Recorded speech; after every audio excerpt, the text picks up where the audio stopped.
Hi Vignesh. Hi Bala. I know that you took a year break to go for a law practice. அந்த அளவுக்கு conviction உனக்கு ஏன் லா பண்ணணும்னு தோணுச்சு? இந்த லா காலேஜ் பசங்கனாலே வந்து பொறுக்கி பசங்களா இருப்பாங்க, ரவுடி பசங்களா இருப்பாங்க அப்படின்னு ஒரு தாட் இருக்கு. லா காலேஜுக்கு போறதுங்கிறதுலே வந்து ரவுடிங்க பொறுக்கிங்க தான் லா எடுப்பாங்க அப்படின்னு ஒரு தப்பான தாட் இருக்குல்ல சொசைட்டி. உமனோட ரெப்ரஸன்டேஷன் லால எந்த அளவுக்கு இருக்கு? How safe is it? Is it as a provision for a woman? That it happened. Surprising. That's very very sad. இத்தனை நாள் ஆகணுமா அந்த மாதிரி விஷயம் நடக்கிறதுக்கு? Privilege and nepotism இந்த மாதிரியான ரெப்ரஸன்டேஷன்ஸ் லாக்கு எந்த அளவுக்கு தேவைன்னு நினைக்கிறேன். ஃபார் எக்ஸாம்பிள், ஒரு நல்ல சாஃப்ட்வேர் இன்ஜினியர் ஆகிறதுக்கு கண்டிப்பா அப்பா சாஃப்ட்வேர் இன்ஜினியர் ஆகிறதுக்கு அவசியம் இல்லை. But how much is that a case in law? Yeah, so of course, like, exams இதெல்லாம் எப்படி என்ட்ரன்ஸ்க்கு போறது and law colleges இதெல்லாம் ஜெனரல் டிஸ்கஸ் பண்ண அப்புறமா comes different streams in law itself. Like, அதாவது நான் broad வந்துட்டு I would at least divide it into two streams. Of course, like, நீங்க right up there will be multiple streams they will talk about, but broadly, like, you can say there are two streams. Private law, அதாவது ரெண்டு ஆட்கள் ரெண்டு இதுவா இருந்தாலும் ரெண்டு பேருக்குள்ள நடக்கிற ஒரு விஷயங்களை எப்படி ரெகுலேட் பண்றது, எப்படி அதை வந்து கண்ட்ரோல் பண்றதுங்கிறது தான் பிரைவேட் லா. டிஃப்ரெண்ட் டைப்ஸ் இதுலயே இருக்கு. சிவில்னு எடுத்துக்கிட்டீங்கன்னா, லெட்ஸ் சே ஒரு லேண்ட் டிஸ்பியூட் இருக்கு, இந்த லேண்ட் இருந்தா இல்ல ஒந்தா அப்படிங்கிறது. That's the main type. சொத்து தகராறு and all that. அப்புறம் வந்துட்டு matrimonial disputes, which could be anything like from divorce, ஒரு மெயின்டெனன்ஸ் ஃபைல் பண்ணணும். சக்சஷன், அதாவது ஒருத்தர் இறந்துட்டாரு, அவரோட சொத்து எப்படி பிரியும் அவங்களோட பசங்களுக்கு, அவங்களோட பொண்ணுங்களுக்கு. அப்புறம் ஒரு முஸ்லிமா இருந்தா எப்படி நடக்கும், ஒரு ஹிந்துவா இருந்தா எப்படி நடக்கும், ஒரு கிறிஸ்டினா இருந்தா எப்படி நடக்கும். இதெல்லாம் டிஃப்ரெண்ட் லாஸ் இருக்கு அண்ட் எப்படி அப்ளை ஆகுங்கிறது வேற இதா இருக்கு. ஸோ இதான் மெயினா civil cases. Of course there are more, but ஜென்ரலா ஒரு இல்லஸ்ட்ரேஷனுக்காக இதா இருக்கு. கமர்ஷியல், அதாவது ஒரு ரெண்டு கம்பெனிஸ் இருக்கு, ரெண்டு கம்பெனிஸ்குள்ள ஒரு லெட்ஸ் சே லைக் நான் வந்துட்டு ஒரு இன்ஃப்ராஸ்ட்ரக்சர் கம்பெனி, எனக்கு வந்துட்டு ஒரு ஷிப்மெண்ட் ஆஃப் சிமெண்ட் வேணும், நான் ஒரு கம்பெனி கிட்ட ஒரு கான்ட்ராக்ட் போறேன் சிமெண்ட் கொடுக்க. சிமெண்ட் ஷிப்ஷன் டிலே ஆகுது, எனக்கு லாஸ் வருது, அதுக்காக நான் கோர்ட்டுக்கு போறேன். இந்த மாதிரி கமர்ஷியல் டிஸ்பியூட்ஸ் லைக் ஒரு கான்ட்ராக்ட்ல இருந்து வருது. This is the main type of commercial disputes. இப்போ இன்ஃபேக்ட் யூஸ்வலா வந்துட்டு இந்த சிவில் கோர்ட்டுக்கும் கமர்ஷியல் இதுக்கும் நீங்க you will go to same place, which is the district civil court or high court, like depending upon the place you are in. ரீசெண்டா வந்துட்டு ஒரு லா எப்படி மாத்திருக்காங்கன்னா, கமர்ஷியல் கோர்ட்ஸ்னு செப்பரேட்டா ஒரு சாதா சிவில் கோர்ட் இருக்கும், அதுல செப்பரேட்டா கமர்ஷியல் டிவிஷன் வச்சு அதுக்காக ஜட்ஜஸ் தனியா வச்சு, ஸோ செப்பரேட் டக்குன்னு ஃபாஸ்டா டீல் பண்ணணும், இந்த மாதிரி டீல் பண்ணணும், அந்த மாதிரிலாம் ஒரு தனியா இது பண்ணி ஒரு ப்ரொசீஜர் ஃப்ரேம் பண்ணிருக்காங்க. That's one of the developments that has happened. Just to mention that corporate அப்படின்றீங்கன்னா that's also private law. அதான் ஒரு கம்பெனி இருக்கு, அதாவது ஒரு கம்பெனி வந்துட்டு ஒரு இன்ஃப்ராஸ்ட்ரக்சர் ப்ராஜெக்ட் இல்ல ஒரு ப்ராஜெக்ட் எடுக்கலாம் அப்படின்னு சொல்லிட்டு யூஸ்வலா என்ன பண்ணுவாங்கன்னா, அவங்க சொந்த காசு வந்துட்டு அவ்வளவு இருக்காது, அவங்க வந்துட்டு ஒரு கேபிட்டல்னு சொல்லுவாங்க, அவங்க எவ்வளவு காசு வச்சிருக்காங்கிறது தான். அந்த கேபிட்டல் இல்லாததுனால அவங்க வந்துட்டு ஒரு பேங்க் கிட்ட இருந்து அந்த காசை ரைஸ் பண்றதுக்காக லோன் வாங்குவாங்க. அந்த லோன்னால வரதுன்னா டெட், அதாவது ஒரு கடன். இப்போ அந்த கடனை வந்துட்டு நிறைய வாட்டி என்ன ஆகுதுன்னா, ஏதோ ஒரு காரணத்தினால கட்ட முடியாம போயிடுது. சோ எப்படி அவங்க வந்துட்டு அந்த கடனை மீட்டு இப்போ அந்த பேங்க்குக்கு, ஃபார் எக்ஸாம்பிள் ஒரு விஜய் மல்லையா கேஸ்ல நடக்கிற மாதிரி ஒரு விஷயம் நடந்ததுன்னா அதை எப்படி ரிசால்வ் பண்ண போறோம் அப்படிங்கிறது ஒரு type of corporate issue. Insolvency அப்படிங்கிறது அதுதான், கரெக்டா? இன்சால்வென்சினா இப்போ வந்துட்டு ஒரு கம்பெனி காசு இல்ல என்கிட்ட, என்னால என்னோட கடன் கட்ட காசு இல்லைன்னா என்ன பண்ணணும் அப்படிங்கிறது இன்சால்வென்சி. கரெக்ட். இந்த இன்சால்வென்சி இதெல்லாம் பண்ணணும்னா இதுக்கு ஒரு தனியா ஒரு கோர்ட் இருக்கு, அதாவது கம்பெனி லா ட்ரைபியூனல் அப்படின்னு சொல்லிட்டு சென்னை, ஹைதராபாத், மேஜர் சிட்டிஸ்ல எல்லாம் ஒவ்வொரு பெஞ்ச் மாதிரி இருக்கும். நீ அங்க போய் ஒரு அப்ளிகேஷன் ஃபைல் பண்ணி இது பண்ணலாம். மர்ஜர்ஸ் அண்ட் அக்விசிஷன்ஸ்ங்கிறது இன்னொரு இது, அதாவது ஒரு ஐடியா நம்ம பார்த்தோம். அதாவது ரெண்டும் செப்பரேட் கம்பெனியா இருந்தது, ரெண்டு பேருக்கும் கொஞ்சம் லாஸ் இருந்தது, லைக் கொஞ்சம் அசெட்ஸ் இருந்தது. ரெண்டு பேரும் என்ன யோசிச்சாங்கன்னா, ஓகே நம்ம ரெண்டு பேரும் சேர்ந்து வேலை பார்த்தோம், ஒரு கம்பெனியா இருந்து லாஸை பெட்டரா மேனேஜ் பண்ணலாம், நம்ம ப்ராஃபிட்ஸ் பெட்டரா பார்க்கலாம் அப்படின்னு சொல்லி எப்படி ஜாயின் பண்றாங்க. இப்போ சில வாட்டி இதுல வந்துட்டு சில பிரச்சனை வரலாம். இப்போ ஜியோ மாதிரி ஒரு கம்பெனி இருக்கு, ஒரு ஏர்டெல் மாதிரி ஒரு கம்பெனி இருக்குன்னா, காம்படிஷன் லா அப்படிங்கிற ஒரு விஷயத்துல வந்து ரொம்ப இம்பார்ட்டன்ஸ் இருக்கணும். நிறைய பேர் ஒரு ஸ்டேக் ஹோல்டர்ஸ் ஒரு விஷயத்துல இருந்தாங்கன்னா, அதுல ஒரு ஸ்டேக் ஹோல்டர் ரொம்ப ஸ்ட்ராங் ஆயிட்டான்னா அவன் வைக்கிறதா விலைனாயிரும். அதனால எல்லாராலும் ஈஸியா தொழில் பண்ண முடியாம போயிடலாம். சோ அது நடக்காம இருக்கிறத பாத்துக்கிறது கவர்மெண்டோட ஒரு வேலை. அதுக்கும் நம்ம வந்து லீகல் ப்ரொசீடிங்ஸ் ஒரு கம்பெனி சைட்ல இருந்து நம்ம அந்த மாதிரி போயிடாம இருக்கிறது நம்மளும் பாத்துக்க வேண்டியிருக்கும். ஸோ அதை கண்டிப்பா. டிஸ்கஸ் பண்றதுக்கு இதுல ஒரு விஷயமா இருக்கும். கரெக்டா? ஆமா ஆமா Right. அதான் மெயினா இதுல டீல் பண்ணுவாங்க. கம்பெனி டிஸ்பியூட்ஸ்ங்கிறது எப்படின்னா, நான் ஒரு கம்பெனியில் ஒரு ஷேர் வச்சிருக்கேன். அந்த கம்பெனி ஏன்னா சரியா நான் என்ன பண்ணலாம் அப்படிங்கிறது ஒரு இது இருக்கும். இல்ல லைக் நான் ஒரு கம்பெனியோட டைரக்டரா இருக்கேன், மீதி ஒரு 4 டைரக்டர் இருக்காங்க, என்ன எதிரா வந்துட்டு அவங்க வந்துட்டு என்ன டிசிஷன் எடுக்கிறாங்க, என்ன கன்சல்ட் பண்ண மாட்டேன்றாங்க, நான் என்ன பேசுறேங்கிறது ஒரு ஒத்துக்க மாட்டேன்றாங்க, அந்த மாதிரி இருக்குன்னா என்ன பண்ணலாம், என்னை விட நான் என்னென்ன போய் கோர்ட்ல போய் பண்ண முடியுமா, என்னென்ன சுச்சுவேஷன்ஸ்ல போய் பண்ண முடியும் அப்படிங்கறத இன்டர் கம்பெனி டிஸ்பியூட்ஸ். அதெல்லாம் அதுவும் இது எல்லாமே ஜெனரலா ப்ராடா கார்ப்பரேட். இப்ப கன்சியூமர் கோர்ட்டுக்கு போறதுன்னு சொல்றாங்களே, கன்சியூமர் கோர்ட்டுக்கு போயிட்டு நான் கேஸ் போட்டேன் அப்படின்னு சொல்லிட்டு, அது இதுல எது கீழே வரும்? அது சிவில் கீழே வரும். ரஃப்லி வந்துட்டு இப்போ ஏன்னா இட்ஸ் எசென்ஷியலி இதர் ஒரு வெர்பல் கான்ட்ராக்டா இருக்கும், இல்ல சில வாட்டி உங்க ரிசீட் தான் வில் பி ரிட்டன் கான்ட்ராக்ட். அதுல வந்துட்டு ஓகே நீங்க இவ்வளவு வாங்கிருக்கீங்க, இவ்வளவு காசு கொடுத்துருக்கீங்க, அவ்வளவுதான் கான்ட்ராக்ட், அதான் ரிசீட்டா இருக்கும். சோ அதுக்கு வந்துட்டு என்னன்னா, இப்போ ஒரு பெரிய கம்பெனி இருக்கு, நீங்க ஒரு சின்ன கன்சியூமர் இருக்கீங்க, 2 பேருக்கும் இருக்கிற அந்த பவர் டிஃபரன்ஸே அவ்வளவு பெருசா இருக்கும். ஏன்னா அவங்க வந்துட்டு ஹரிஷ் சால்வே இல்ல பெரிய பெரிய லாயர் கொண்டு வரலாம், நீங்க வந்துட்டு உங்களுக்கு ஒரு லாயர் பிடிக்கிறதுக்கே கொஞ்சம் டிஃபிகல்ட்டா இருக்கும். சோ இதை எப்படி பிரிட்ஜ் பண்றதுன்னு பார்த்தீங்கன்னா, கன்சியூமர் கோர்ட் அப்படின்னு ஒன்று கொண்டு வந்து அதுல வந்துட்டு இந்த மாதிரி லா அதெல்லாம் அவ்வளவா பேசக்கூடாது, வெறும் என்ன நடந்ததுன்னு ஜென்ரலா பார்த்து, அதாவது ஒரு கன்சியூமர் ஃப்ரெண்ட்லி, நாங்க யாரு கன்சியூமர் பண்ணாங்களோ அவங்களுக்கு கொஞ்சம் ஃப்ரெண்ட்லியா நடக்கிற மாதிரி ஒரு மெத்தட் தான். பட் எசென்ஷியலி பாத்தீங்கன்னா சிவில் கீழதான் வரும். ரைட். ஆமா. சோ ஒருத்தங்க வந்து அவங்களோட எஜுகேஷனை பிளான் பண்ணிக்கும் போது அவங்க பிரைவேட் லாக்குள்ள போலாம்னு நினைக்கிறாங்களா, அது அவங்களோட கோரா வச்சுக்கணும்னு நினைக்கிறாங்களா, இல்ல பப்ளிக் லாக்குள்ள போறாங்களாங்கிற மெயின் டிசிஷன் அவங்க எடுத்துடணும். அப்பதான் அதுக்கப்புறம் அவங்களோட கேரியரோட ப்ராக்ரஷனை பிரைவேட் கீழே வச்சுக்கலாம், பப்ளிக் கீழே வச்சுக்கலாமே பார்க்க முடியும். கரெக்டா? அப்படின்னு நான் எக்ஸாக்டா சொல்ல மாட்டேன். இப்போ எனக்கு வந்துட்டு யூஸ்வலா அட்லீஸ்ட் லைக் நான் இது வரைக்கும் பார்த்திருக்கிறது எப்படின்னா, நீங்க வந்துட்டு சாதா சென்னையில எங்கேயாவது லா சேம்பருக்குள்ள போனீங்கன்னா அவங்க கிட்டத்தட்ட எல்லாமே பண்ணுவாங்க. they will deal with everything. ஸ்பெஷலைசேஷன்ங்கிறது சில பேர் பண்றது, சில பேர் வந்துட்டு அவ்வளவா பண்ண மாட்டாங்க. அது specialization is not too much of இது. இப்ப இன்ஜினியரிங் எடுத்தா ஏதோ ஒண்ணுல ஸ்பெஷலைஸ் பண்ணு, ஒண்ணுல மாஸ்டர்ஸ் பண்ணு, இது மெடிசன் எடுத்தாலும் பண்ணுங்கிற மாதிரி வந்து லாவை பொறுத்த வரைக்கும் இட் இஸ் நாட், அது it's good to to, but it's not a must do. அப்படி எடுத்துக்கலாமா? Right. In fact I would in fact நான் இன்னொரு ஒரு படி மேல போய் நான் என்ன சொல்லுவேன்னா, நீங்க அட்லீஸ்ட் வருஷத்துக்கு நீங்க ஸ்பெஷலைசேஷன் பத்தி யோசிக்கவே தேவையில்லை. நீங்க இன்ஃபேக்ட் எத்தனை வருஷத்துக்கு? ஒரு ஃபர்ஸ்ட் 3-4 இயர்ஸ் நீங்க படிக்கும்போது அதை பத்தி அவ்வளவு யோசிக்காம எல்லாமே ஒரு எக்ஸ்பெரிமெண்ட் பார்த்து உங்களுக்கு எது பிடிக்குது எது பிடிக்கலன்னு ட்ரை பண்ண அப்புறமா மேபி அந்த முடிவு எடுக்கலாம். பப்ளிக் லான்னு பார்த்தோம்னா மெயினா 2 ஸ்ட்ரீம் இருக்கு, கான்ஸ்டிடியூஷனல் லா, கிரிமினல் லா. கான்ஸ்டிடியூஷனல் லா என்னன்னா, இப்போ நம்ம இந்தியன் கான்ஸ்டிடியூஷன் இருக்கு, அதுல இருந்து வர எல்லாமே அதை வச்சு என்னென்ன டிஸ்பியூட்ஸ் வரலாம், அதை வச்சு என்னென்ன லா இருக்கலாம் அப்படிங்கிறது தான் கான்ஸ்டிடியூஷன் லா. இப்போ நம்ம காவேரி பிரச்சனை இருக்கு, தமிழ்நாடுக்கும் கர்நாடகாக்கும் இப்படி வருதுன்னா அந்த பிரச்சனையை வந்துட்டு எங்க போய் சால்வ் பண்றது, எப்படி சால்வ் பண்றது, அதெல்லாம் வந்துட்டு கான்ஸ்டிடியூஷனுக்குள்ள தான் இருக்கு. கிரிமினல் லா அகைன் லைக் மோஸ்ட் இம்பார்ட்டன்ட். ஏன்னா ஒரு கண்ட்ரியில வந்துட்டு ஒரு கிரிமினல் ஜஸ்டிஸ் சிஸ்டம் அப்படின்னு சொல்லுவாங்க, அதாவது உங்க தப்புக்கு ஏத்த மாதிரி தண்டனை இருக்கணும். அதான் இங்கிலீஷ்ல பிரின்சிபல் ஆஃப் ப்ரொபோர்ஷனாலிட்டி அப்படின்னுவாங்க. அதாவது நீங்க தப்பு பண்றது, மர்டர் பண்றீங்கன்னா அதுக்கு ஏத்த மாதிரி ஒரு தண்டனை இருக்கணும். தெஃப்ட், அதாவது ஒரு ஏதாவது திருடுறீங்க அப்படின்னா அதுக்கு ஏத்த மாதிரி ஒரு தண்டனை இருக்கு. ரெண்டுத்துக்கும் ஒரே தண்டனை கொடுத்தா இதெல்லாம் எப்படி பண்றது, இந்த மாதிரி தியோரிஸ் அதெல்லாம் வந்துட்டு கிரிமினல் லால வரும். அப்புறம் அரெஸ்ட் பண்றாங்க யாரையோ, அவங்களுக்கு பெயில் எப்படி வாங்குறது, இல்ல அவங்கள அக்விட்டல் எப்படி நிரபராதின்னு நிரூபிக்கிறது, அதெல்லாம் வந்துட்டு கிரிமினல் லால வரும்.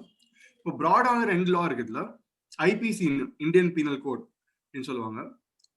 இதுல வந்துட்டு என்ன சொல்லுவோம்னா, ஒரு எது தப்பு, இந்த தப்பு பண்ணா எவ்வளவு தண்டனை அப்படிங்கிறது தான் இதுல இருக்கும். இப்போ ஒரு தப்பு பண்ணிட்டான், அவனை எப்படி நீங்க அரெஸ்ட் பண்றது, எப்படி ஒரு கம்ப்ளைண்ட் ஃபைல் பண்றது, அந்த அரெஸ்டுக்கு அப்புறமா என்னென்ன நடக்கணும், அதெல்லாம் வந்துட்டு கிரிமினல் ப்ரொசீஜர் கோட்ல இருக்கும். அதாவது இந்த ப்ரொசீஜர் எப்படி போகணும் அப்படிங்கிறது தான் அது கிரிமினல் ப்ரொசீஜர் கோட்ல இருக்கும். இது தவிர இந்த ஐபிசி தவிர நிறைய கிரிமினல் ஸ்டாட்யூட்ஸ் இருக்கு. அதாவது laws, POCSO, prevention of child sexual abuse and offences against children அப்படின்னு ஒன்று இருக்கு. என்டிபிஎஸ், இப்போ நார்கோட்டிக்ஸ் அண்ட் சைக்கோட்ராபிக் சப்ஸ்டன்சஸ் இருக்கு. நீங்க வந்துட்டு அது எப்படி என்னென்ன பனிஷ்மெண்ட்ஸ் இருக்கு, போலீஸ் எப்படி அரெஸ்ட் பண்ணலாம் இருக்கு, அது மாதிரிலாம் இதுல இருக்கும். இது தவிர ஒரு ஒரு 2-3 விஷயம் வந்துட்டு பப்ளிக் லால வரும். லைக் அஃப்கோர்ஸ் நிறைய இருக்கு இது தவிர, பட் மெயினா இதுதான் இன்டெலெக்சுவல் ப்ராப்பர்ட்டி ரைட்ஸ் அப்படின்னு பாத்தீங்கன்னா, இப்போ வந்துட்டு யாராவது ஒருத்தர் ஏதோ கிரியேட் பண்றாங்க, ஒரு பேட்டன்ட் இல்ல வந்துட்டு ஒரு இன்வென்ஷன், அது எப்படி அவங்க ப்ரொடெக்ட் பண்ண முடியும்? ஒரு ஆத்தர் ஒரு புக் எழுதுறாங்க, அதை வந்துட்டு யாரும் திருடாம எப்படி ப்ரொடெக்ட் பண்ண முடியும்? மியூசிக் பண்றாங்க, அதெல்லாம் எப்படி ப்ரொடெக்ட் பண்ண முடியும்? இதெல்லாம் வந்துட்டு ஐபிஆர்ல வரும். இது வந்துட்டு போத் பப்ளிக் அண்ட் பிரைவேட் லா. நான் ஏன் சொல்றேன்னா, இப்போ நீங்க யூஸ்வலா வந்துட்டு நீங்க வந்து ஒரு விஷயத்துக்கு ஒரு காப்பிரைட் வச்சிருக்கீங்க, அதாவது உங்க அனுமதி இல்லாம யாரும் இதை காப்பி பண்ண முடியாது, அதான் காப்பிரைட் எசென்ஷியலி. இப்போ அந்த காப்பிரைட் வச்சிருக்கீங்கன்னா நீங்க உங்களுக்கு வேணும்னா நீங்க வரலாம். இப்போ சப்போஸ் நான் வந்துட்டு என்னோட புக்குக்கு ஒரு காப்பிரைட் வச்சிருக்கேன், நீங்க மூவியா பண்ணணும் அதை. சோ நான் வந்துட்டு உங்களுக்கு ஒரு லைசன்ஸ் எழுது, ஒரு கான்ட்ராக்ட் எடுத்துருவேன், ஓகே இந்த புக்கை நீங்க மூவி மாதிரி பண்ணிக்கோங்க மாதிரி. இப்போ நம்ம 2 பேருக்குள்ள பிரச்சனை வந்ததுன்னா, நீங்க வந்துட்டு அது நடக்கிறது ஒரு பிரைவேட் லா டிஸ்பியூட். அதாவது நான் வந்து சிவில் கோர்ட்டுக்கு தான் போய் இது பண்ணணும். ஆனா இப்போ நான் காப்பிரைட் வச்சிருக்கேன், வேற யாரும் சம்பந்தமே எல்லாம் வயலேட் பண்றாங்கன்னா அது பப்ளிக் லா டிஸ்பியூட், ஒரு கிரிமினல் அஃபென்ஸா இருக்கும் அது. சோ வந்துட்டு நான் போய் அது எப்படி அந்த மாதிரி public law issue. Privacy and data protection again it's constitutional. இப்ப தமிழ் ராக்கர்ஸ்லாம் கிரிமினல் அஃபென்ஸ் தான். ஆமா, ஏன்னா piracy privacy and data protection இப்போ வந்துட்டு நிறைய சோஷியல் மீடியா இந்த மாதிரி இன்டர்நெட்டோட வேர்ல்ட்ல வந்துட்டு பிரைவசி அண்ட் டேட்டா ப்ரொடெக்ஷன் இல்லாம cannot even talk about anything. யூரோப்ல வந்துட்டு they brought about this இது ஒரு லெஜிஸ்லேஷன் கொண்டு வந்தாங்க, GDPR ஜெனரல் டேட்டா ரூல். ஒவ்வொரு கம்பெனி டேட்டா எப்படி ப்ராசஸ் பண்ணணும், எங்க ஸ்டோர் பண்ணணும், எந்த அளவுக்கு ஸ்டோர் பண்ணணும், யூசர்ஸ்க்கு டெலீட் பண்றதுக்கு ரைட் கொடுக்கணும், யூசர்ஸ்க்கு வந்துட்டு எல்லா இடத்துலயும் ஒரு ஆப்ஷன் கொடுக்கணும், அந்த மாதிரிலாம் இருக்கணும்னா அதை வந்துட்டு இந்தியால இப்போ கொண்டு வர போறாங்க. Like personal data protection bill அப்படின்னு ஒன்னு ரீசன் தான் வந்திருந்தது. இப்போ இந்த கேம்பிரிட்ஜ் அனலிட்டிகா கேஸ்லாம் இந்த கீழ தான் வரும்ல, something that Facebook did, violation of privacy. இப்போதைக்கு பாத்தீங்கன்னா இந்தியால இந்த மாதிரி இல்ல, ஏன்னா ஒரு சுப்ரீம் கோர்ட் கேஸ்ல ஜெனரலா வந்துட்டு ஓகே இந்தியாவுக்கு இருக்கு அப்படின்னு ஒரு சுப்ரீம் கோர்ட் சொல்லிட்டாங்க. ஆனா பிராக்டிகலா பாத்தீங்கன்னா அது என்ஃபோர்ஸ் பண்றது ரொம்ப கஷ்டம். நீங்க வந்துட்டு ஏன்னா எதுவுமே கைடன்ஸ் இல்ல, ஒரு லாவே இல்ல. அதுக்காக பிரைவேட் பிடிபி அப்படின்னு ஒரு கொண்டு வர போறாங்க. சோ இப்போ ஒருத்தர் யாரோ டேட்டா திருடுறாங்க இல்ல லைக் ஏதோ ஆகுதுன்னா என்ன ரெமெடி வரும், நீங்க எப்படி இது பண்ணலாம், அதை எப்படி ப்ராசஸ் பண்ணணும், அதெல்லாம் வந்துட்டு இதுக்குள்ள வரும். அடுத்தது வந்துட்டு இன்டர்நேஷனல் லா, விச் இஸ் ஒரு கண்ட்ரிக்கும் வருது, ட்ரேட்ல இருக்கலாம் இல்ல லைக் ஒரு கண்ட்ரி ட்ரெஸ் பாஸ் பண்ணிருக்கலாம். இப்ப பாகிஸ்தான் வந்துட்டு இந்தியாவோட பார்டர் ட்ரெஸ் பாஸ் பண்றாங்க. ரீசெண்டா நீங்க வந்துட்டு அந்த இது கேட்டிருப்பீங்க, குல்பூஷன் ஜாதவ் கேஸ்னு. ஒரு இந்தியாவோட ஒரு ஆபீசர் வந்து அவங்க அரெஸ்ட் பண்ணி ஸ்பை பண்ணிட்டு இருக்க பாகிஸ்தான்லன்னு சொல்லிட்டு அவங்களை அரெஸ்ட் பண்ணி அவனுக்கு கவுன்சிலுக்கு ஆக்சஸ் கொடுக்கல, இந்தியன் டிப்ளமசிக்கு இந்தியன் கான்சுலேட்டுக்கு ஆக்சஸ் கொடுக்கல, அந்த மாதிரி. ஸோ இதெல்லாம் வந்துட்டு அவங்க வந்துட்டு ஒரு இன்டர்நேஷனல் லெவல்ல ஒரு ட்ரீட்டி இல்ல ஒரு பண்ணிருப்பாங்க. அதெல்லாம் வந்துட்டு அவங்க அந்த அதுல இருக்கிற கண்டிஷன்ஸ்க்கு அவங்க வந்துட்டு அபைட் பண்றாங்களா, அந்த இதுக்கு போறாங்களா அப்படிங்கிறது தான் வந்துட்டு இன்டர்நேஷனல் லாக்குள்ள வரும். இப்ப எக்ஸ்ட்ராடிஷன்லாம், அதாவது இப்ப விஜய் மல்லையாவை திருப்பி இந்தியாவுக்கு அனுப்புங்க அப்படின்னு நம்ம போராடுறோம்ல, Indian government is actually building a case there, அப்படி வாதாடுறது இல்லாம அதே இன்டர்நேஷனல் லாக்கு தான் வருமா? போத். அதாவது இப்ப எப்படின்னா ஃபர்ஸ்ட் வந்துட்டு யூசுவலா அதான் எக்ஸ்ட்ராடிஷன் வந்து யூசுவலா ட்ரீட்டிஸ் இருக்கும், ஒவ்வொரு கண்ட்ரி சைன் பண்ணிருப்பாங்க. நான் வந்துட்டு இந்த 2 கண்ட்ரிக்கு ட்ரீட்டி இருந்ததுன்னா ஈஸியா எக்ஸ்ட்ராடிட் பண்ணலாம். ட்ரீட்டி இல்லைன்னா பெரிய ப்ரொசீஜர் இருக்கும், போய் ஃபாலோ பண்ணுங்க, அந்த கோர்ட்ல போய் கேட்டு பெர்மிஷன் வாங்கி இது பண்ணி அந்த மாதிரி பண்ணணும். அதனால ஸ்மார்ட்டா இவனுங்கெல்லாம் வந்து எங்க எக்ஸ்ட்ராடிஷன் பாலிசி ரொம்ப டஃபா இருக்கும் அந்த மாதிரி கண்ட்ரிஸ்க்கு போயிடுறது. ஆமா ஆமா அதான். இப்போ யூஎஸ் வந்துட்டு சைனா மேல ட்ரேட் வார் பண்றாங்க, அவங்க வந்துட்டு சைனீஸ் ப்ராடக்ட்ஸ் வரக்கூடாது, இந்தியா நிறைய சைனீஸ் ப்ராடக்ட்ஸ் வரக்கூடாது மாதிரி பேசுறாங்கன்னா எந்த அளவுக்கு ஒரு ட்ரேட் பேன் போடுறோம்னா எந்த அளவுக்கு அந்த மாதிரி லீகலா போட முடியும். சைனா இப்போ வந்துட்டு ட்ரேட் பேன் போட்டிருக்காங்க, யாரோ சைனாவால என்னென்ன பண்ண முடியும் ட்ரேட் பேன் மேல ரிட்டாலியேட் பண்ணி, அப்படி இதெல்லாம் இன்டர்நேஷனல் லாக்குள்ள வரும். ஸோ ஜென்ரலா லைக் ஸ்ட்ரீம்ஸ்லாம் டிஸ்கஸ் பண்ணிட்டு this is one of the most important factors. அதாவது ஒருத்தர் ஒரு காலேஜ் சேராங்கன்னா இது வந்துட்டு எல்லாரும் கன்சிடர் பண்றாங்க. ஜாப் ஆப்பர்ச்சுனிட்டிஸ் எப்படி இருக்குங்கிறது ஒருத்தர் கன்சிடர் பண்றாங்க. ஃபர்ஸ்ட் டிஸ்க்ளைமர், இந்த நம்பர்ஸ் வந்து நான் என்னோட எக்ஸ்பீரியன்ஸ் ஒரு பால் பார்க், அதாவது தோராயமா ஒருத்தருக்கு ஐடியா கொடுக்கறதுக்காக போட்டுற நம்பர் தான். அப்ப இன்ஜினியரிங் படிச்சா வந்து ஒரு 3 ல இருந்து 5 லட்ச ரூபா வரைக்கும் வேலை கிடைக்கும்னு சொல்றதுனால எல்லா இன்ஜினியரும் அவ்வளவு சம்பாதிப்பாங்கன்னு நம்ம சொல்லல. ஆமா. சோ அந்த மாதிரி லா படிச்சாலும் இவ்வளவு சம்பாதிக்க முடியும் அப்படிங்கறத வந்து ஒரு கேரியர் ஆப்ஷனா ஒருத்தங்க எவாலுவேட் பண்ணலாமேங்கிறத நம்ம இதை காட்டுறோம். தெளிவா வந்து இது நம்ம என்டார்ஸ் பண்றதோ நம்ம கேரண்டி கொடுக்கறதோ இல்ல. இந்த மாதிரி ஒரு நம்பர்ஸ் வேணும்னா யூசுவலா டாப் 3 NLUs இல்ல அந்த மாதிரி போறீங்கன்னா உங்களுக்கு இன்னும் கிடைக்கிறது ஈஸியர் இந்த மாதிரி ஒரு option opportunity. So that is one of the things to keep in mind. இப்போ வந்துட்டு Tier 1 லா ஃபார்ம்ஸ்னு சொல்லுவாங்க. அதாவது நிறைய நாளா இருந்த ஒரு லா ஃபார்ம்ஸ், ஒரு ஜென்ரலா வந்து நிறைய கேசஸ் அதெல்லாம் ஹேண்டில் பண்ற லா ஃபார்ம்ஸ் வந்து Tier 1 லா ஃபார்ம்ஸ் அப்படின்னு சொல்லுவாங்க. அவங்க யூசுவலா ஹையர் பண்ணும்போது anywhere between 12.5 to 16 lakhs per annum they usually the average பாத்தீங்கன்னா 13 to 14 அந்த மாதிரி இருக்கும். Tier 2 law firms இருக்கு. இதாவது இப்படின்னா இவங்க வந்துட்டு Tier 1 law firms எந்த விதத்திலும் கம்மின்னு இல்ல. They just have a more specialized like இது சில பேர் என்ன பண்ணுவாங்கன்னா நான் வந்துட்டு வெறும் கார்ப்பரேட் இது மட்டும் தான் பண்ண போறேன், சிவில் டிஸ்பியூட்ஸ் கமர்ஷியல் டிஸ்பியூட்ஸ் நான் பார்க்க போறது அப்படின்னு சொல்லுவாங்க. இது Tier 2 law firms. இவங்க வந்துட்டு சின்னதா இருப்பாங்க, அதனால அவங்களுக்கு அவ்வளோ இது இருக்காது, அவ்வளோ பிசினஸ் இருக்காது அண்ட் ஆல் தட். ஸோ அதனால பேயும் கொஞ்சம் கம்மியா இருக்கும், லைக் நீங்க இது போடுற மாதிரி. பொட்டிக் லா ஃபார்ம்ஸ் இருக்கு which is சூப்பர் ஸ்பெஷலைஸ்ட். அதாவது ஒரே ஒரு விஷயம் தான் எடுப்பாங்க. டிரான்சாக்ஷனல் லா ஃபார்ம்னு ஒன்று இருக்கு. என்னன்னா இப்போ வந்துட்டு நீங்க ஒரு 2 கம்பெனி வந்து ஒரு கான்ட்ராக்ட் என்டர் பண்றாங்கன்னா அது ஒரு டிரான்சாக்ஷன். அந்த கான்ட்ராக்ட் அந்த கான்ட்ராக்ட்ல இருந்து என்னென்ன பண்றது, மர்ஜர்ஸ், அந்த மாதிரி ஒவ்வொரு சின்ன சின்ன விஷயமும் இவங்க நுண்ணிப்பா போய் ஃபுல் டீடைலா போய் பண்ணுவாங்க. இவங்க வந்துட்டு அவ்வளவு பே பண்ண மாட்டாங்க. Varies from city to city. இப்போ பெங்களூர்ல பாத்தீங்கன்னா கொஞ்சம் கம்மியா இருக்கும், பாம்பேல பாத்தீங்கன்னா கொஞ்சம் அதிகமா இருக்கும். ஏன்னா cost of living slightly higher, அந்த மாதிரி சில விஷயம்லாம் வச்சு. பேங்க்ஸ், கார்பரேட்ஸ் கூட தே ஹையர் லாயர்ஸ். ஏன்னா எல்லா கம்பெனிக்கும் வந்துட்டு ஒரு லாயர் இல்லாம நடக்கவே நடக்காது என்ன வரனாலும். ஸோ அதனால they hire for the legal team. Usually between 8 to 10 lakhs per annum they pay ஒரு கார்பரேட்டா இருந்தீங்கன்னா. அப்புறம் லிட்டிகேஷன் பாத்தீங்கன்னா நீங்க ரெக்ரூட்மெண்ட்லாம் யாரும் வர மாட்டாங்க ஒரு லிட்டிகேஷன் இதுக்காக. நீங்க வந்துட்டு மெயினா எப்படி இருக்கும்னா நீங்க வந்து ஒரு சேம்பர் கிட்ட இன்டர்ன் பண்ணிட்டு இருக்கீங்க. அந்த லாயர் கிட்ட சார் நான் வந்து அப்படியே ஜாயின் பண்ணலாம்னு பிளான் பண்ணிட்டு இருக்கேன் அப்படின்னா ஓகே வாங்க. மோஸ்ட்லி இன்ஃபார்மலா இருக்கும். மோஸ்ட்லி நீங்க சும்மா போய் ஜாயின் பண்ற மாதிரி தான் இருக்கும். But pay is much lower. And ஏன்னா ஸ்டார்டிங் இருக்கும்போது உங்களுக்கு வந்துட்டு மேபி 15 to 25,000 கிடைக்கணும் தான். இதுதான் இன்ஃபேக்ட் நிறைய பேர் வந்துட்டு பயப்படுறாங்க. லா போனா வந்துட்டு கேஸ் கிடைக்காதோ, இந்த மாதிரி இது கிடைக்காதோ அப்படின்னு பயந்து தான் நிறைய பேர் போறாங்க. ஸோ ஸ்டார்டிங்லேயே தனியா ஆரம்பிக்கணும்னு இல்லாம அப்புறம் எதுவும் நீங்க உங்க கோர்ட்ல போனா உங்க மூஞ்சி தெரியுது எல்லாருக்கும், அந்த மாதிரி இருக்கும்போது நீங்க தனியா வந்து இது பண்ணிக்கலாம். ஒரு பெரிய இப்போ இப்போ இந்த மாதிரி நீ இது சொல்லுறது எல்லாமே கார்பரேட் லெவல்ல ஒர்க் பண்ணக்கூடியது தானே. இப்ப டாக்டர்ஸ் எடுத்துக்கிட்டா there are people who work with corporates. For example ஒரு அப்போலோலயோ இது ஸ்ட்ரக்சர்டான கார்பரேட் ஹாஸ்பிட்டல் ஒர்க் பண்ணிட்டு they have a private practice as well. அது வந்து ஹாஸ்பிட்டல்ஸ் பத்திர பண்றது இல்ல. there is no clause தனியா வச்சு கூடாதுன்னு சொல்லிட்டு எந்த எதுவுமே இல்லாம it is allowed. அந்த மாதிரி ஒரு லிபர்ட்டி கார்பரேட் லாயர்ஸ் உண்டா? இல்ல so you either choose this or that. You cannot have best of both worlds.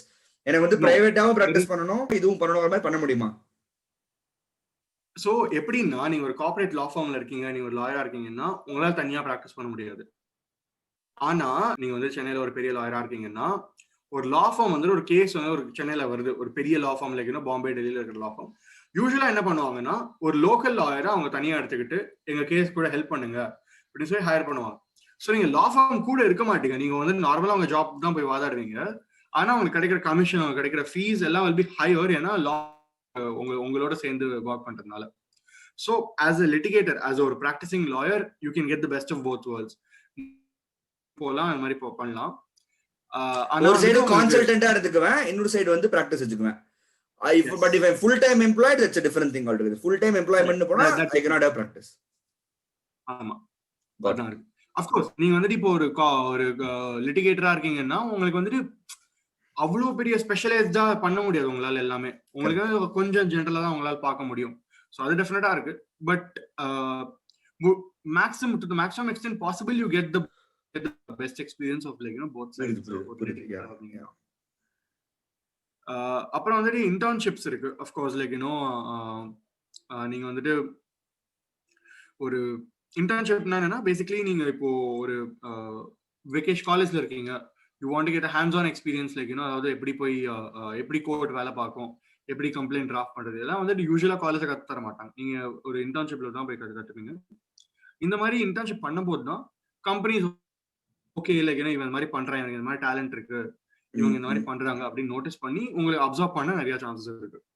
So நீங்க வந்துட்டு சப்போஸ் நீங்க வந்துட்டு ஓகே லைக் நான் இந்த மாதிரி டாப் 3 NLUக்குள்ள போகல அப்படின்னா எனக்கு வேலையே கிடைக்காது, அந்த மாதிரியும் கிடையாது. நீங்க வந்துட்டு நீங்களே ஒரு ப்ரொஃபைல் பில்ட் பண்ணி உங்க சிட்டில ஒரு லாயர் தேடி அவங்க கூட சேர்ந்து வேலை பாக்குறீங்க. ஃபர்ஸ்ட் உங்க சிவி வந்துட்டு ஃபர்ஸ்ட் ஸ்டெப் பில்ட் ஆகுது.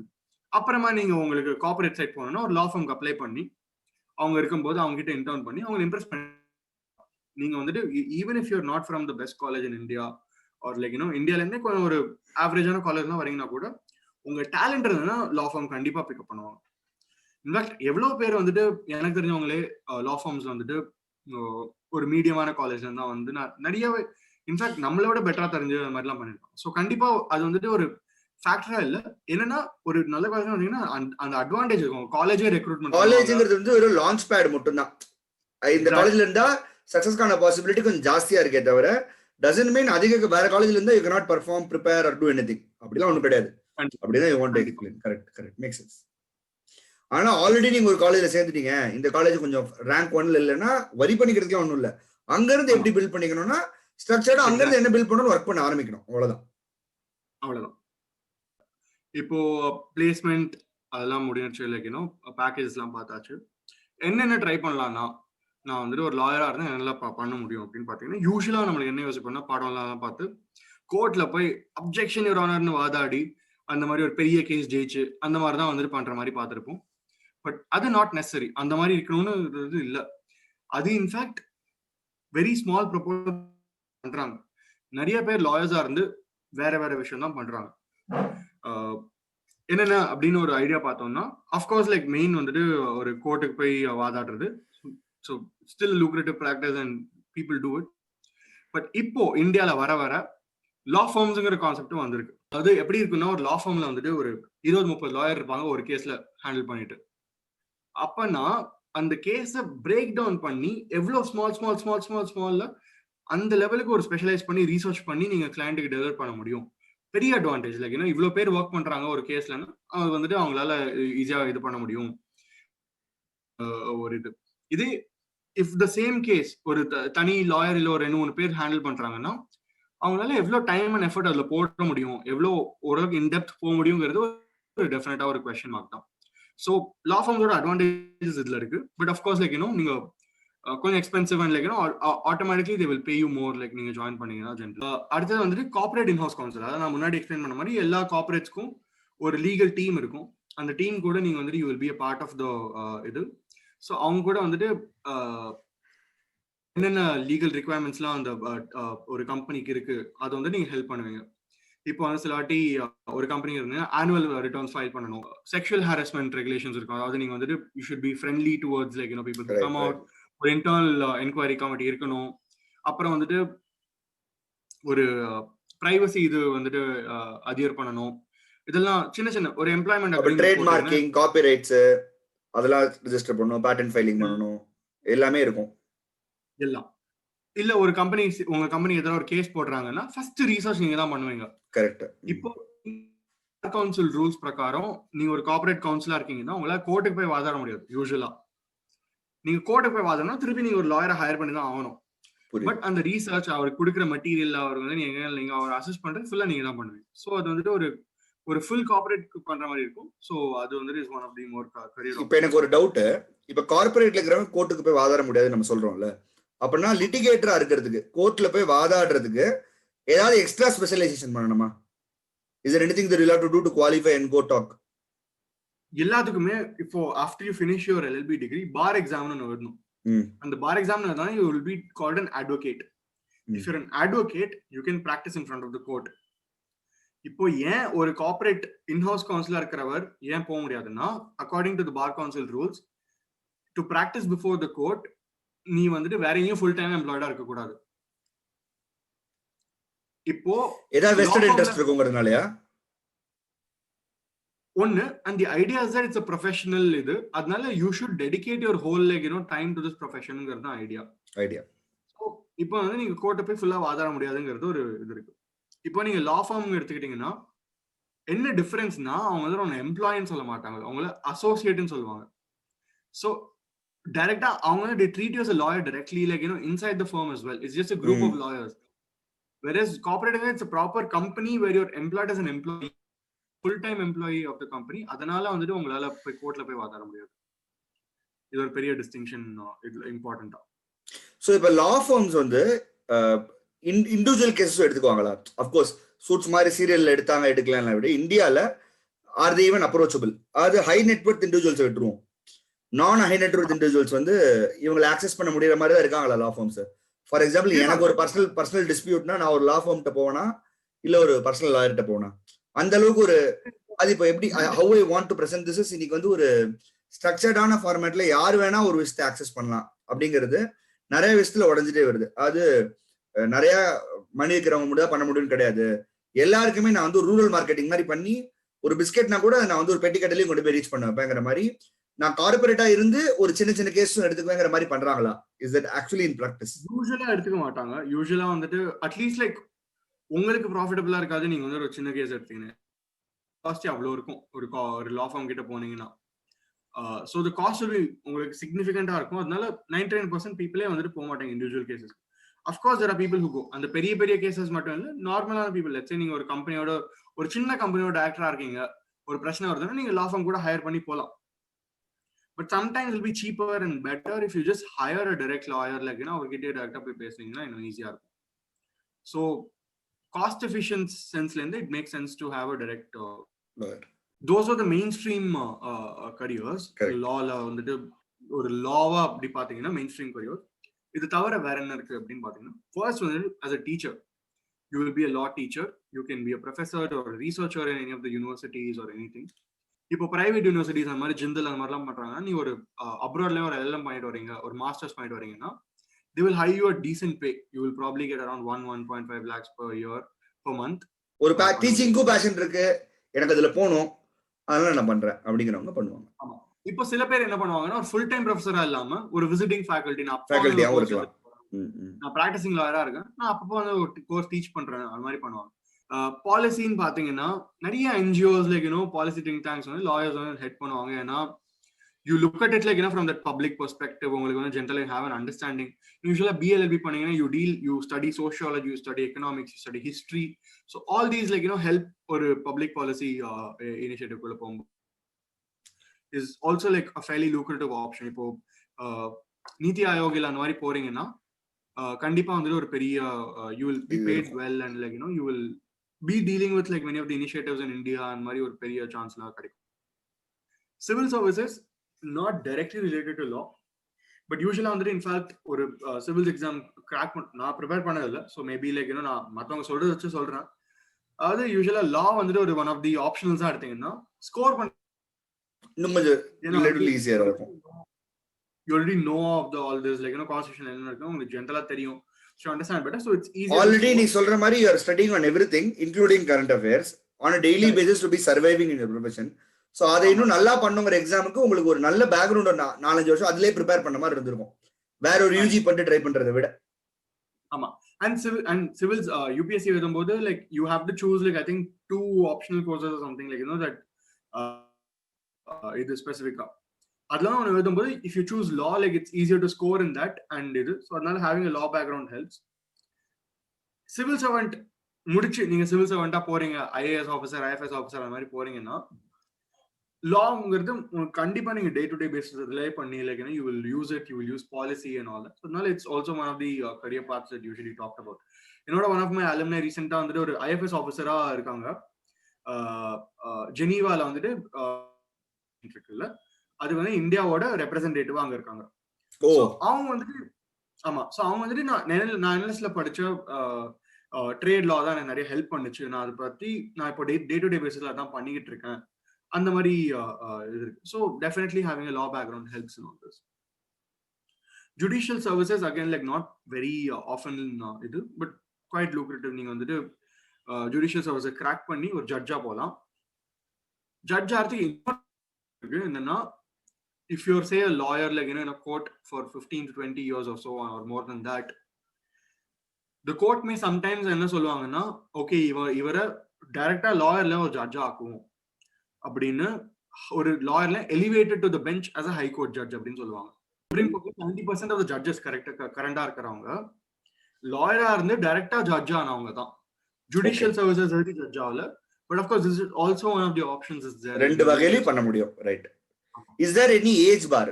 அது இப்போ நான் லா படிச்சிட்டேன், எல்லாம் முடிச்சிட்டேன், ஜுடிஷியல் சர்வீஸ் எழுதுறதுக்கே எனக்கு 30 வயசு ஆகணும் அந்த மாதிரி ஏதாவது இருக்கா? இல்ல you can even B a young judge? You can B a young judge. என்னோட 5th இயர் முடிச்சாரு. 5th இயர் முடிச்சிட்டு டைரக்டா போய் ஜுடிஷியல் சர்வீஸ் எழுதி கிளியர் பண்ணிட்டாரு. Okay, so yeah, he should be less than 30. Yeah, probably 25, 26. And he's a judge. Yes. Yeah. So see, a popular misconception la நான் நினைச்சது உண்டு, ஜட்ஜ்னா ஒரு வயசாவது இருக்கணும், அந்த மாதிரி தான் இருக்கும், அந்த மாதிரி தான் பார் வச்சிருப்பாங்க அப்படின்ட்டு. There is nothing like that. Of course, practically பாத்தீங்கன்னா மேபி சம்டைம்ஸ் like இவன் ரொம்ப சின்ன பையன், இவனுக்கு எனக்கு தெரியும் யோசிக்கலாம். ஆனா லா படி உங்களுக்கு பார் இல்ல, ப்ராப்ளம் பார் இல்ல. ரைட். லைக் let's say அப்படி ஸ்போர்ட்ஸ் லாயர்ஸ் இப்போ வந்துட்டு ஒரு கிறிஸ்டியானோ ரொனால்டோ மாதிரி ஒரு பிளேயர் இருக்காரு, அவங்க வந்துட்டு இன்னொரு rival club wants to take them, என்ன what is legal, what is not legal, how do I like go and get him, அந்த மாதிரி பண்ணும்போது ஸ்போர்ட்ஸ் லாயரா இருந்தா you will deal with that. Music agents like ஒரு பேண்டுக்கு வந்து music and all that, like there's a certain level of like legalese and like contract and draft பண்றதுக்கு all that, like lawyers are generally look for. Consultancy firms like big four, like PwC, Goldman Sachs, EY, all these like big consultancy firms, Deloitte, இதெல்லாம் வந்துட்டு they will have lawyers to spearhead like a lot of their teams and like and நீங்க sometimes one of my seniors வந்துட்டு டைரக்டா ஒரு டைரக்டா ஒரு consultancy ஸ்ட்ரீமுக்கு போய் main stream consultancy பண்ணிட்டு இருந்தாங்க மெக்கின்சில. So this is also possible, like ஒரு லாயரா you are not just learning what is there in Indian law, அதாவது இந்தியன் ஸ்டாட்யூட், இந்தியன் சட்டத்துல என்ன இருக்கு அப்படிங்கிறது மட்டும் படிக்கிறது இல்லை. It is a skill set. அதாவது நீங்க வந்துட்டு ஒரு லா எப்படி படிக்கணும், எப்படி ரீசர்ச் பண்ணணும், எப்படி இன்டர்பிரேட் பண்ணணும், அண்ட் லைக் ஜென்ரலா இது எப்படி இது பண்ணணும் அப்படிங்கறது ஒரு இந்த ஸ்கில்ஸ் எங்க வேணாலும் யூ கேன் அப்ளை பண்ணலாம். ரிசர்ச் எவ்வளவு பெரிய பாப்புலரான ஒரு மிஸ்கன்செப்ஷன்ல, ஒரு இன்ஜினியரா இருந்தா ஒரு டாக்டரா இருந்தா நீங்க வந்து உலகம் ஃபுல்லா வேலை பார்க்கலாம். பட் லாயர்னா நீ எந்த ஊர் லா படிச்சு அந்த ஊர்ல வேலை பார்க்க முடியும், வெளியூர்ல போய் வேலை பார்க்க முடியாது அப்படின்னு ஒரு பாப்புலரான மிஸ்கன்செப்ஷன். நிறைய பேர் அப்படி நினைச்சிட்டு இருக்காங்க. அது வந்து இல்லங்கிறது நீ சொல்றது வந்து ஆச்சரியமா இருக்கு. Very surprising. என்னன்னா நானும் இன்ஃபேக்ட் வரும்போது இந்தியாவில படிச்சா லைக் இதுக்கப்புறம் லால எனக்கு எங்க போறது அப்படின்னு யோசிச்சுட்டு இருந்தேன். அஃப்கோர்ஸ் லைக் நிறைய பேர் இந்த மாதிரி இப்படி இருக்கு அப்படின்னு சொல்லிதான் எனக்கு தெரியும்.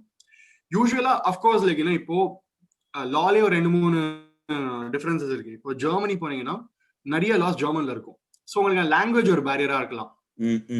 அந்த மாதிரி சில இஷ்யூஸ் இருக்குமே தவிர லாங்கிறது how you read it or how you apply it is usually similar like right.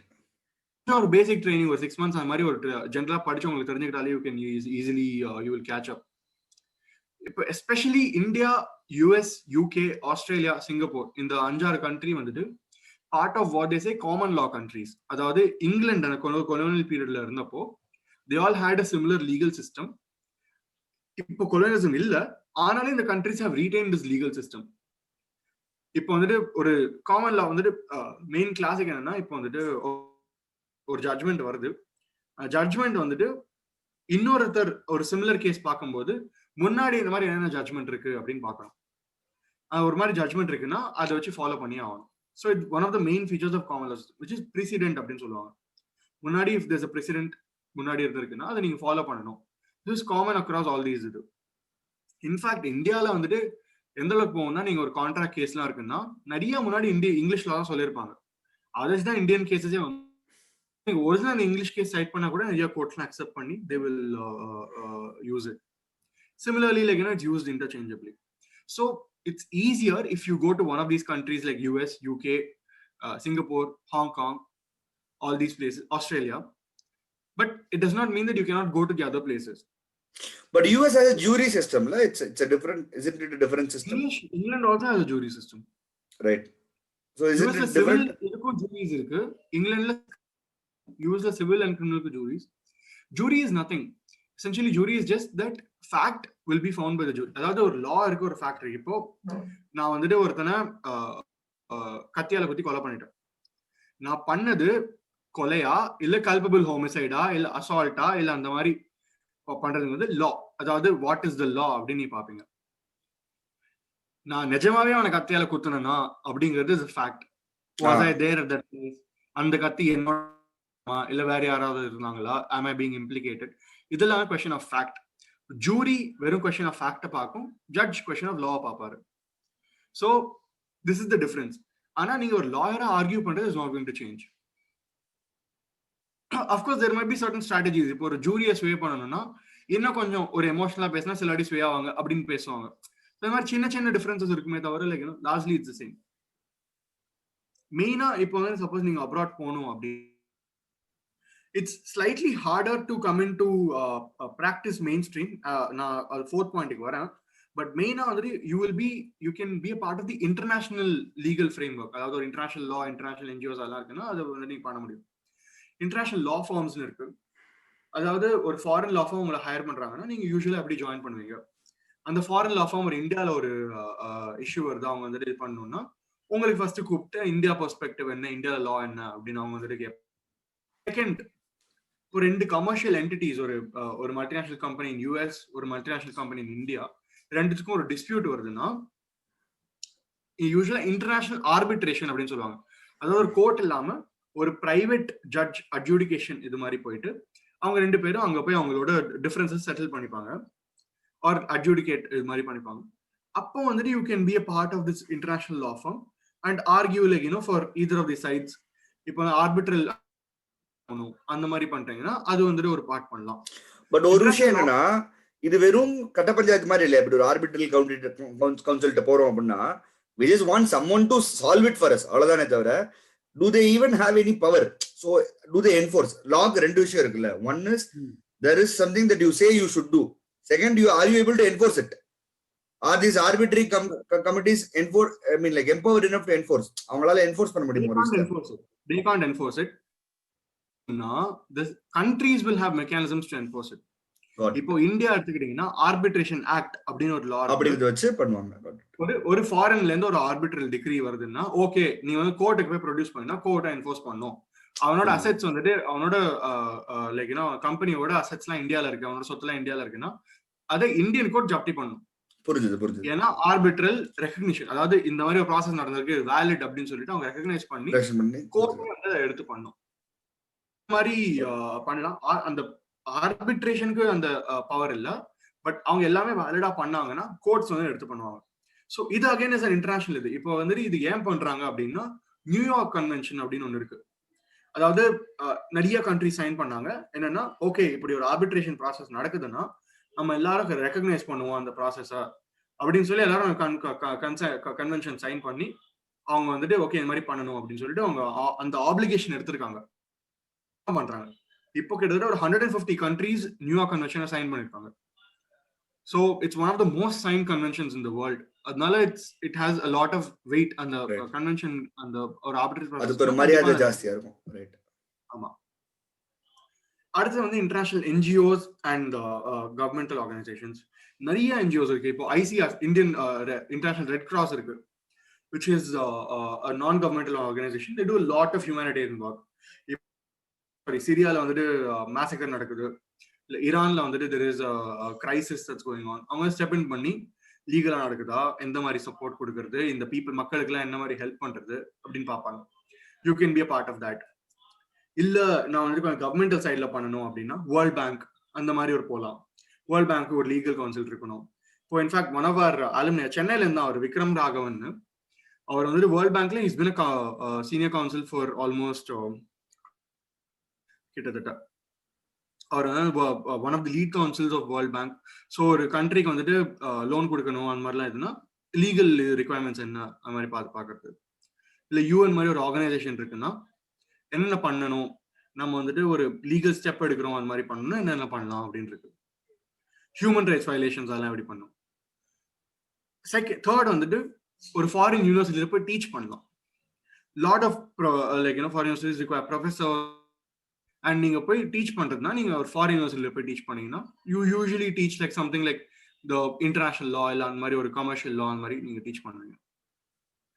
இது தவிர த மோஸ்ட் பிராக்டிசிங், அதாவது அப்ராட்ல போய் ஒரு கோர்ட்டுக்கு போய் நான் வாதாடணும் அப்படின்னா என்ன பண்ணலாம் அப்படின்னா டிஃபர்ஸ். இப்போ இங்கிலாந்துல போனோம்னா பாரிஸ்டர் ஆகணும். ஸோ இங்கிலாந்துல there are 2 types of lawyers, barristers, solicitors. Barrister டைரக்டா போய் கோர்ட்ல போய் ஆர்கியூ பண்ணுவாங்க. சாலிசிட்டர் வந்துட்டு கிளையண்ட் கிட்ட டைரக்டா கனெக்ஷன்ல இருப்பாங்க. So barristers and solicitors will talk, solicitors and clients will talk, barristers will argue in court. So barristers and client ku usually direct link irukadu, theoretically at least. இப்போ practically like it's reduced like அந்த மாதிரி ஸ்ட்ரிக்ட்டா பண்றது இல்ல, but theoretically like this is the idea. So நீங்க கோர்ட்ல போய் வாதாடணும்னா நீங்க பாரிஸ்டரா இருக்கணும். இப்போ இங்கிலாந்துல பாரிஸ்டர் ஆகணும்னா இந்தியா மாதிரி வெறும் பத்தாது. இங்கிலாந்துல அந்த பார்னு உங்களுக்கு கூப்பிடணும். they should invite you to be a barrister.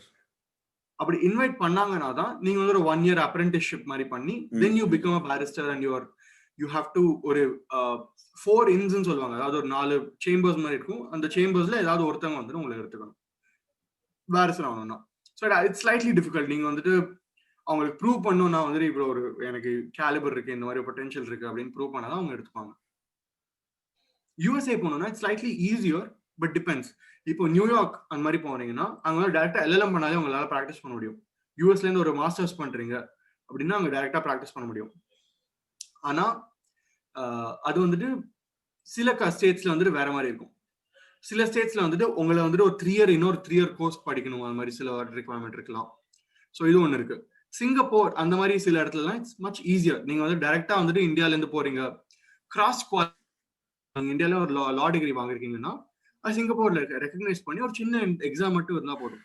எனக்கு ஓரளவுக்கு சிங்கப்பூர் லா தெரியும் அப்படின்னு ஒரு எக்ஸாம் எழுதி 3 monthsல பாஸ் பண்ணிடலாம். அந்த கோர்ஸ்லாம் பண்ணீங்கன்னா you can easily practice. So it's not like you have to learn the law again and like practice. எனக்கு ஓரளவுக்கு தெரியும் அப்படின்னு காமிச்சாலே போதும். That's the main difference. ஏன்னா ரொம்ப ஒரு parallel relevant law, அதனால வந்து கொஞ்சம் பண்ணாலே you will be able to manage. ஆமா ஆமா. இப்போ ஜெர்மனி இல்ல பிரான்ஸ் அந்த மாதிரி போறீங்கன்னா நிறைய அந்த லா லோக்கல் லாங்குவேஜ்ல இருக்கும். You have to learn the local language to understand that. In such cases that could be a slight barrier, but it's not always. That's the main difference. Super. Of course, one of the important things அதாவது இதுல வந்துட்டு என்ன முக்கியமான விஷயம்னா, யூசுவலா இந்த மாதிரி ஒரு international side போனோம்னா உங்களுக்கு வந்துட்டு ஒரு ஃபாரின் யூனிவர்சிட்டில இருந்து they will expect a masters. இந்தியால இருந்து டைரக்டா ஒரு ஃபாரின் லா ஃபார்ம்குள்ள போக சான்ஸ் இருக்கு, but very very limited. Every company usually takes 1 or 2 from India directly. அதாவது இந்தியாலே best top 1 or 2 people, they will be hired directly like from their Indian college to in a foreign law firm, but even that is very very low usually. So this is super. Generally like the international scope and the scope of opportunities super, that you have. Super. So now screen, I think, yeah, we have come to the end of it, right? Yeah. It was great talking. Ivlo நேரம் you have taken time out, close to 1.5 2 hours மேலே இருக்கும்னு நினைக்கிறேன். உட்கார்ந்து presentation போட்டு இவ்வளவு தெளிவா explain பண்ணி thank you so much. இது கண்டிப்பா யாருக்கா யூஸ்ஃபுல்லா இருக்கும் நம்புறேன். நிஜமா வந்துட்டு it's my pleasure. I'm glad நீங்க எனக்கு opportunity கொடுத்தீங்க. ஏதோ எனக்கு தெரிஞ்ச கொஞ்சம் சொன்னோம். So I'm hoping like people will find this useful. Yeah. And right, we both will clarify, both will say நமக்கு தெரிஞ்சது நம்ம ஷேர் பண்ணிருக்கோம், இதனால யூஸ் ஆன ஆட்டம் முடிஞ்ச வரைக்கும். ஆனா this is only information up to our knowledge. இதுதான் வந்து full and final information கிடையாது. இத பத்தி ரிசர்ச் பண்ணலாம். லாவும் ஒரு கேரியரா நிறைய பேர் எவாலுவேட் பண்ணலாம். எவ்வளவு கேரியர்ஸ் இருக்கு அப்படிங்கறத காட்டலாம்ங்கறத என்னென்னலாம் எவாலுவேட் பண்ண முடியும்னு நம்ம பேசியிருக்கோம். ஆமா, இது தவிர்த்து ரிலவெண்டான லிங்க்ஸ் ஏதாவது இருக்கு, நம்ம முன்னாடியே பேசின மாதிரி ரிலவெண்டான லிங்க் ஏதாவது இருக்கு, அதாவது இந்த மாதிரி ஒரு ஃபோரம்ல போய் நீங்க பார்க்கலாங்கிற மாதிரி உங்களுக்கு ஏதாவது தெரிஞ்சதுன்னா அதையும் ஷேர் பண்ணுங்க, நாங்க டிஸ்கிரிப்ஷன்ல போடுறோம். So overall nice interacting. Thank you so much. If you want to say something to the viewers before you sign off, சொல்லிட்டு நடைய கட்டலாம். எதுவும் இல்லைங்க. Thank you so much. Thanks a lot for okay.